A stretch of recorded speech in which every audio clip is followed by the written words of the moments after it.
want to talk with you about empowering yourself for excellence in today's business environment. There's a great quote by George Washington Carver that says 99% of failures come from people who are in the habit of making excuses.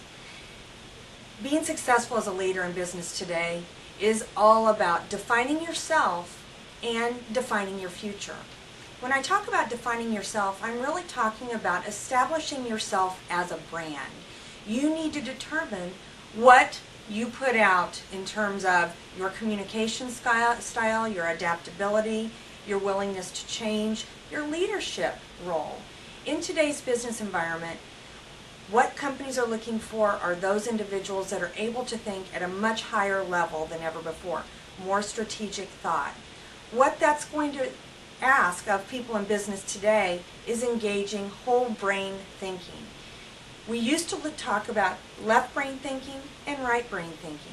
Left brain traditionally has been very logic-based, very factual-driven, data, facts, logic, and in essence, a thought process that is A goes to B goes to C goes to D, and it's very, very logical.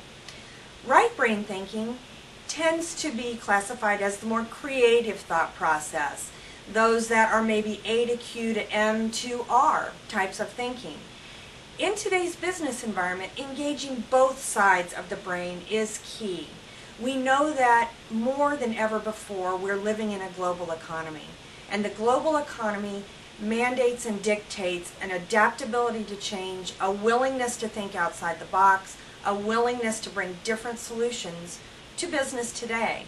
So standard ways of thinking aren't going to be those that are going to put us in a position for success. We need to be looking at how we can become more adaptable. That's your role in defining your brand. You need to look at what you bring to the table. You need to push yourselves to think differently than you've ever thought before. Expand your boundaries. Look at new and different things. If you're not technically competent now, that's no longer an acceptable excuse. You need to understand what's going on in the world. You need to be technically savvy enough to work in today's business environment. You need to understand financials. You need to be able to understand your P&Ls. At the same time, you've got to be able to work with teams, with individuals, and adapt to what different people bring to the table. As a leader, your role is being able to spot those attributes in people and pull those out of them to bring the best talent to the table. That's the role of a leader today, and that's what you can do in terms of